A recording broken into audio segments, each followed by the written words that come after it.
আসসালামু আলাইকুম, সবাইকে স্বাগতম আজকের ক্লাসটিতে। আজকের ক্লাসে আমরা প্রেজেন্ট ইনডিফিনিট টেন্সের 15টি ব্যবহার সম্পর্কে জানব। প্রথম ব্যবহার, to indicate the present period, অর্থাৎ বর্তমান কালের কোনো ঘটনা বা তথ্য প্রকাশ করতে আমরা প্রেজেন্ট ইনডিফিনিট টেন্স ব্যবহার করি। এটা প্রেজেন্ট ইনডিফিনিট টেন্সের একদম বেসিক রুলস, অর্থাৎ বর্তমান কালের কোনো ঘটনা মানেই প্রেজেন্ট ইনডিফিনিট টেন্স। যেমন he works in this office, অর্থাৎ সে এই অফিসে কি কাজ করে, এটা প্রেজেন্ট ইনডিফিনিট টেন্সে, কারণ এটা বর্তমান কালের ঘটনা, নিয়মিত কাজ করছে।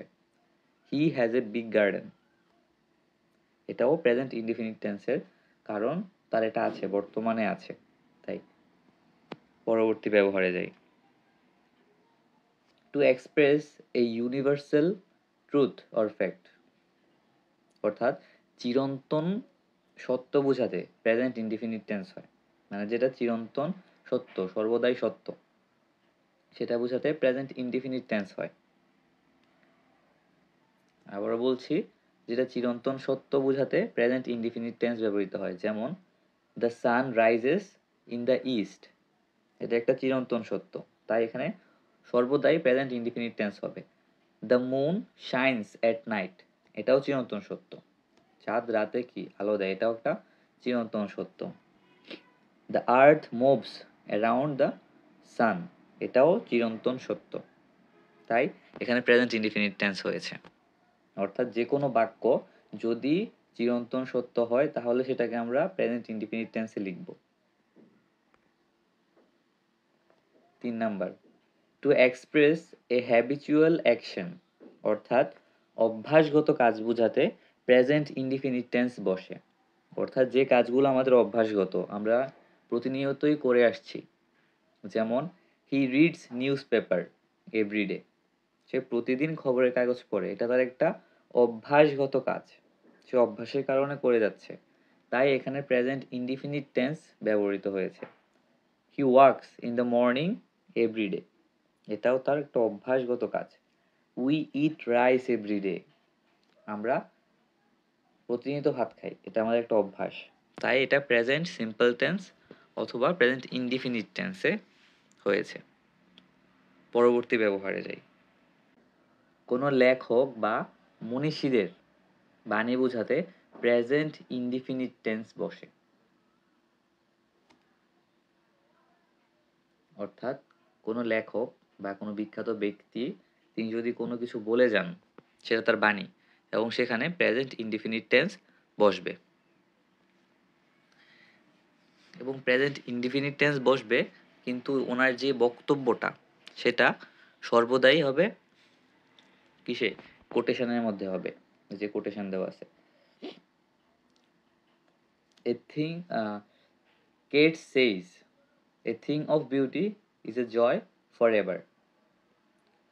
তো কেট সেইজ, এই যে কেট বলেছে, এটা তার একটা উক্তি, এবং তার উক্তিটা কি, a thing of beauty is a joy for ever, তার এই উক্তিটা অলওয়েজ প্রেজেন্ট ইনডিফিনিট টেন্সে হবে, কারণ সে এটা বলে গেছে।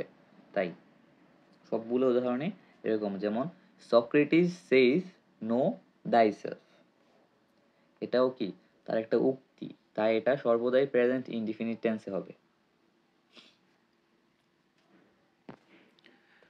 আচ্ছা, to express an action taking place in the near future, অর্থাৎ নিকট ভবিষ্যৎ, নিকট ভবিষ্যৎ বোঝাতেও প্রেজেন্ট ইনডিফিনিট টেন্স বসে। অর্থাৎ যে কাজটা ভবিষ্যতের কিন্তু এতটাও দূরে নয়, নিকট ভবিষ্যৎ, সেক্ষেত্রে আমরা প্রেজেন্ট ইনডিফিনিট টেন্স ব্যবহার করতে পারি। যেমন I go to Dhaka tomorrow, এটা আমরা নিকট ভবিষ্যৎ বোঝাতে প্রেজেন্ট ইনডিফিনিট টেন্সে হয়েছে। আবার এটাও হতে পারতো I will go to Dhaka tomorrow, future indefinite, but আমরা যদি প্রেজেন্ট ইনডিফিনিট টেন্সও বসাই আমাদের কোনো ভুল হবে না যদি সেটা নিকট ভবিষ্যৎ হয়। হি জয়েন্স হিজ অফিস টুডে, এখানেও আমরা প্রেজেন্ট ইনডিফিনিট টেন্স ব্যবহার করেছি। তারপর অপটেটিভ সেন্টেন্সে প্রেজেন্ট ইনডিফিনিট বসে, এটা একদম সিম্পল, অর্থাৎ অপটেটিভ সেন্টেন্সগুলোতে প্রেজেন্ট ইনডিফিনিট টেন্স হবে। যেমন may you be happy may Allah bless you, এই সকল সেন্টেন্সে অলওয়েজ প্রেজেন্ট ইনডিফিনিট টেন্স হবে। এক্সক্লেমেটরি সেন্টেন্সে প্রেজেন্ট ইনডিফিনিট টেন্স বসে। এক্সক্লেমেটরি সেন্টেন্স যেমন how beautiful the picture is, what a nice bird it is, এই সকল ক্ষেত্রে প্রেজেন্ট ইনডিফিনিট টেন্স বসে। কিছু কিছু ক্ষেত্রে পাস্ট ইনডিফিনিটও বসে, বাট আমরা যখন সেন্টেন্স মেক করব সেক্ষেত্রে বেশিরভাগই আমরা প্রেজেন্ট ইনডিফিনিট টেন্সে রাখার চেষ্টা করব। কোনো নিয়ম বা প্রথা বোঝাতে প্রেজেন্ট ইনডিফিনিট টেন্স বসে। অর্থাৎ কারো যদি কোনো নিয়ম থাকে অথবা কোনো একটা প্রথা যেটা যুগ যুগ ধরে চলে আসছে, সেই ক্ষেত্রে প্রেজেন্ট ইনডিফিনিট টেন্স হবে। যেমন মুসলমানরা কি করে, আমরা যারা মুসলমান তারা মৃতদেহকে কবর দেয়, এটা আমাদের একটা প্রথা বলতে পারি অথবা রীতি, যেটা চলে আসছে যুগ যুগ ধরে। এবং হিন্দুরা মৃতদেহ পোড়ায়, এটা তাদের একটা রীতি। তো এই সকল সেন্টেন্সে আমরা অলওয়েজ প্রেজেন্ট ইনডিফিনিট টেন্স ব্যবহার করব। The Muslims bury their dead body, the dead body, the Hindus burn the dead body. আচ্ছা, 9 নাম্বার, অতীতের সময় উল্লেখ না থাকলে, অর্থাৎ অতীতকালের যদি কোনো সময় উল্লেখ না থাকে, যেমন ইয়েস্টারডে, এরকম যেগুলো অতীত নির্দেশ করে, এরকম যদি কোনো সময় উল্লেখ না থাকে, but always, never, often, sometimes, normally, usually, generally, occasionally, regularly, daily, everyday, every week, every month, every year ইত্যাদি অ্যাডভার্ব যদি কোনো সেন্টেন্সে থাকে, তাহলে সেটা কি প্রেজেন্ট ইনডিফিনিট টেন্স হয়। অর্থাৎ এই যতগুলো ওয়ার্ড এখানে দেওয়া আছে সেগুলো যদি কোনো সেন্টেন্সে থাকে তাহলে সেটা অবশ্যই প্রেজেন্ট ইনডিফিনিট টেন্সে হতে হবে। কিন্তু শর্ত কি, সেন্টেন্সে অতীতের কোনো সময় উল্লেখ থাকবে না। যেমন we usually take rest on Friday, I am always ready to help my friends, এগুলো প্রেজেন্ট ইনডিফিনিট টেন্সে হয়েছে। হেয়ার বা দেয়ার দিয়ে যদি কোনো এক্সক্লেমেটরি সেন্টেন্স গঠিত হয় তাহলে প্রেজেন্ট ইনডিফিনিট টেন্স হবে। যেমন here goes the teacher, there goes thief.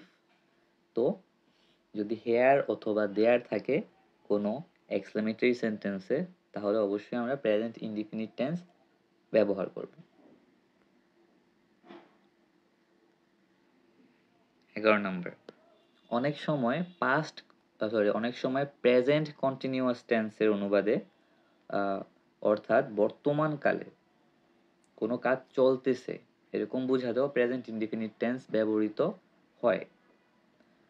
যদি কোনো কাজ বর্তমানকালে চলতে থাকে তাহলে তো আমরা জানি যে প্রেজেন্ট কন্টিনিউয়াস হওয়ার কথা, কিন্তু কোনো কোনো ক্ষেত্রে আমরা প্রেজেন্ট ইনডিফিনিট টেন্সও ব্যবহার করতে পারি।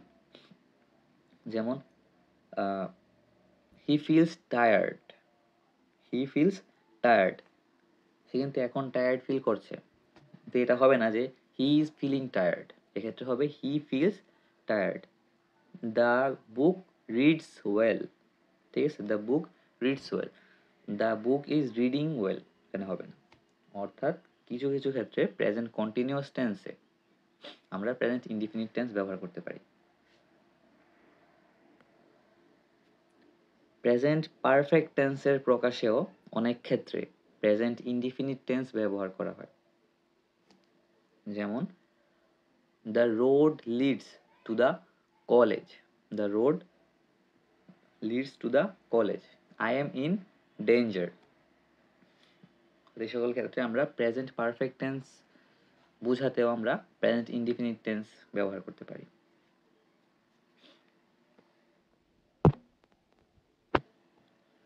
অদূর ভবিষ্যতে হবে এরকম বোঝাতেও প্রেজেন্ট ইনডিফিনিট টেন্স হয়। এই যে আগের রুলটার মতোই, অর্থাৎ যেটা নিকট ভবিষ্যৎ আর কি, মানে কাছাকাছি চলে আসছে, এই ক্ষেত্রে আমরা ফিউচার ইনডিফিনিট না ইউজ করে প্রেজেন্ট ইনডিফিনিট ইউজ করতে পারি। যেমন the school closes on Sunday, the SSC examination commences on the 2 February. তো এই সকল ক্ষেত্রে আমরা প্রেজেন্ট ইনডিফিনিট টেন্স ব্যবহার করতে পারি।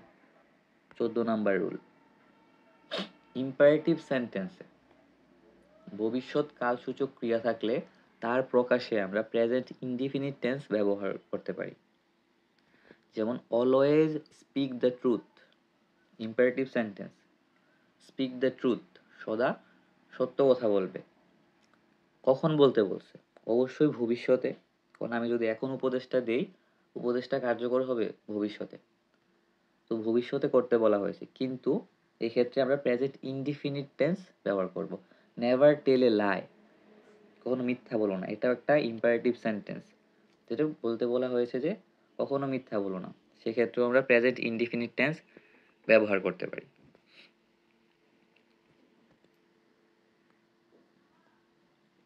সর্বশেষ, ঐতিহাসিক ঘটনাকে জীবন্ত করে বর্ণনা করার জন্য পাস্ট টেন্সের পরিবর্তে প্রেজেন্ট ইনডিফিনিট টেন্স ব্যবহার করা হয়। যেমন যেই কাজটা ঐতিহাসিক ঘটনা, ঐতিহাসিক ঘটনা মানে তো ঘটে গেছে, মানে পাস্টে ঘটে গেছে, এরকম কোনো ঘটনাকে যদি আমরা আরো জীবন্ত করে বর্ণনা করতে চাই, সেই ক্ষেত্রে পাস্ট টেন্স ব্যবহার না করে প্রেজেন্ট ইনডিফিনিট টেন্স ব্যবহার করতে পারি। For example, emperor Akbar takes birth on the way to Rajkot. ঠিক আছে, সে রাজকোট যাওয়ার পথে জন্মগ্রহণ করেছে, এটা একটা ঐতিহাসিক ঘটনা যেটা আগে ঘটে গেছে, বাট আমরা এখানে প্রেজেন্ট ইনডিফিনিট টেন্স ব্যবহার করছি এই বর্ণনাটাকে আরো সুন্দর করে উপস্থাপন করার জন্য। অর্থাৎ এই সকল ক্ষেত্রেও প্রেজেন্ট ইনডিফিনিট টেন্স ব্যবহার করা হয়। আচ্ছা, তো আজকেই ছিল এই পর্যন্তই। সবাই ভালো থাকেন। আসসালামু আলাইকুম।